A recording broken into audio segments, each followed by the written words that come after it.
विधानसभा अध्यक्ष गिरीश गौतम ने भरा पर्चा। शुक्रवार को मऊगंज निर्वाचन कार्यालय कलेक्ट्रेट पहुंचकर नामांकन पत्र दाखिल किया।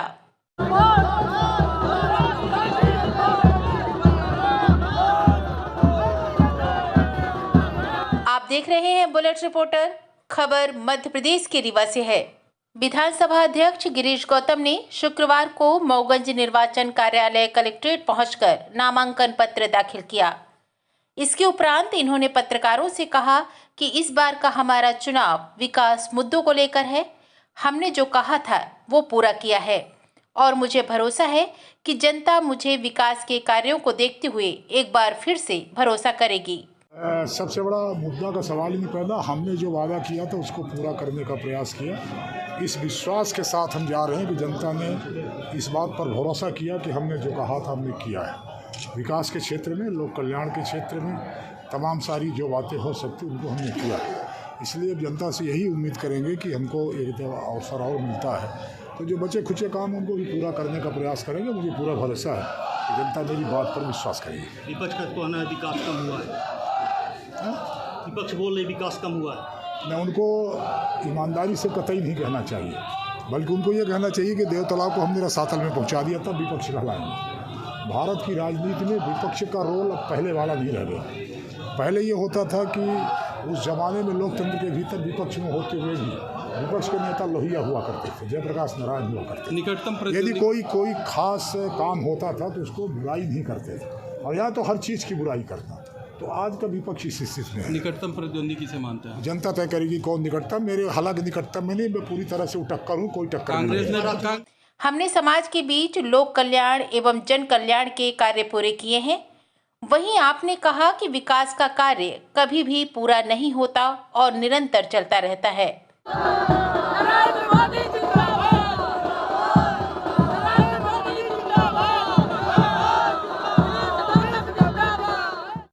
आइए आपको दिखाते हैं कि दैनिक भास्कर के पत्रकार एवं बुलेट रिपोर्टर के न्यूज एडिटर विजय गुप्ता के साथ विधानसभा अध्यक्ष गिरीश गौतम के बीच चुनावी मुद्दों को लेकर क्या खास बातचीत हुई। सभा अध्यक्ष गिरीश गौतम देवतला क्षेत्र से चुनाव लड़ने जा रहे हैं और पर्चा दाखिल करके निकले। हम आपसे समझेंगे कि आप जो है किन मुद्दों पर विकास की बात कर रहे हैं। सर, आपका कौन सा मेन मुद्दा, क्या मुद्दा होगा विकास के लिए जो है? एक तो बड़ा मुद्दा ये है कि हमने जो काम किया है जनता उस पर विश्वास करे, और मुझे ऐसा लगता है कि जनता का विश्वास है कि हमने जो कहा हमने किया। और दूसरा ये कि जो काम रह गए हैं, जैसे मंदिर की भी है, पूरे देश के स्तर पर उसकी ब्रांडिंग करना, इस तरह के जो काम रह गए उनको पूरा करना। जनता से वादा किया उसको पूरा करें कि जनता विश्वास करती कि हमने जो कहा है करेंगे। आपने कहा है कि हमने काफी लिख दिया, जनता को जांचना है, उस पर क्या करना है? जनता फिर कह रहा हूँ, काफी हमको जो लिखना था विकास के नाम पर, लोक कल्याण के नाम पर, तमाम सारे कामों पर हम उत्तर पुस्तिका में उत्तर ही लिख सकते हैं। जांचने का काम मतदाता करता है, वो जांचेगा। मुझे उम्मीद है कि मतदाता स्वतंत्र मतदाता बन के मेरी कापी जांचेगा तो 100 में से 80 नंबर देगा। आपने मध्य प्रदेश के अंदर सबसे ज्यादा विकास के मामले में देवतला विधानसभा क्षेत्र जाना जाता है, और अब आपका क्या है कि आपको यह मानते कि हमारा विकास पूरा हो चुका है? नहीं, बिल्कुल नहीं, बिल्कुल नहीं। कभी भी किसी विकास को पूर्ण नहीं मान सकते। जिस दिन पूर्ण मान लेंगे उस दिन विकास का काम बंद हो जाएगा। लगातार विकास करते रहना चाहिए। इस मुद्दे को लेकर कौन सा बड़ा विकास करने जा रहे हैं? बताया तो, देवतला मंदिर की प्रतिष्ठापना, तमाम और सड़कें जो रह गई उनको पूरा करना, बाण सागर के नहर के पानी को किसानों के घर घर माने खेतों तक पहुंचाना सबसे बड़ा मुद्दा इस बार हमारा। आप मध्य प्रदेश में कितने सीटों को लाने का दावा करते हैं? हमारी बहुमत की सरकार और भारी मतों के साथ, माने भारी मतों के साथ हमारी सरकार बन गई। चाचा और भतीजे को लेकर दिलचस्प इस बार में चाचा भतीजा या व्यक्ति का कोई चुनाव नहीं। ये चुनाव भारतीय जनता पार्टी कांग्रेस का है, और उस कांग्रेस के विरोध में मैं खड़ा हुआ हूँ, जो हमारे सनातन धर्म को नष्ट करने वालों के साथ खड़ी हुई, जो सनातन धर्म को एड्स कहने वाली है, उस विचारधारा के खिलाफ खड़ा हूँ। जो विधानसभा अध्यक्ष गिरीश गौतम ने कहा कि हमने कॉपी में लिख दिया है, अब इस पुस्तिका को जांचने का काम जनता को करना है, और मुझे भरोसा है कि मुझे यहाँ की जनता कम से कम 100 में 80 नंबर देगी। मुझे पूरा विश्वास है। वहीं आपने कहा कि हमारा संकल्प है, जनता ने यदि इस बार फिर से आशीर्वाद देकर मुझे जिताया तो देव तालाब मंदिर की प्रतिस्थापना एवं सड़कों का जाल बिछाने का और भी काम किया जाएगा।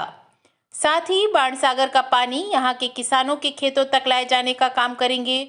और किसानों की एक एक इंच जमीन को सिंचित किए जाने का काम पूरा करेंगे। वहीं उन्होंने इस चुनाव पर कांग्रेस से भतीजे एवं भाजपा से चाचा के मुद्दे पर कहा कि यहां पर व्यक्ति का चुनाव नहीं हो रहा है, भारतीय जनता पार्टी और कांग्रेस पार्टी के बीच चुनाव हो रहा है। ऐसी कांग्रेस पार्टी जो कि सनातन धर्म के खिलाफ बात करे, सनातन धर्म को नष्ट करने के साथ एड्स कोरोना बताएगी, हम ऐसे समर्थन देने वाले कांग्रेस पार्टी के विरोध में चुनाव लड़ रहे हैं। यहाँ परिवार का कोई सवाल नहीं, हम राजनीतिक विचारधारा के आधार पर विरोध में खड़े हुए हैं। कांग्रेस की एक तरफ विचारधारा है तुष्टीकरण की, एक तरफ विचारधारा सनातन धर्म को नष्ट कर देने की, एक तरफ विचारधारा उनके साथ खड़ी हुई है जो ये कहते हैं कि सनातन धर्म डेंगू है, कोरोना है, उसको ख़त्म करने के लिए इंडिया गठबंधन बना हुआ है। इस विचारधारा के विरोध में भारतीय जनता पार्टी की तरफ से हम लड़ रहे हैं। इसमें कोई परिवार का, कोई व्यक्ति का कोई माने नहीं है। न मैं व्यक्ति हूँ, न सामने वाला कोई व्यक्ति है। हम भारतीय जनता पार्टी के कार्यकर्ता हैं, भारतीय जनता पार्टी की तरफ से हम लड़ रहे हैं। पिछला चुनाव बहुत कम अंतर वोटों से जीते थे सर, वो सब भरपाई, इस बार सब भरपाई हो जाएगी। कितना मार्जिन रहने की संभावना है? अब मार्जिन जनता तय करेगी। अब क्या बताएं, हमने तो कहा है कि 50,000 से ऊपर करो।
बुलेट रिपोर्टर के लिए ब्यूरो रिपोर्ट, रीवा।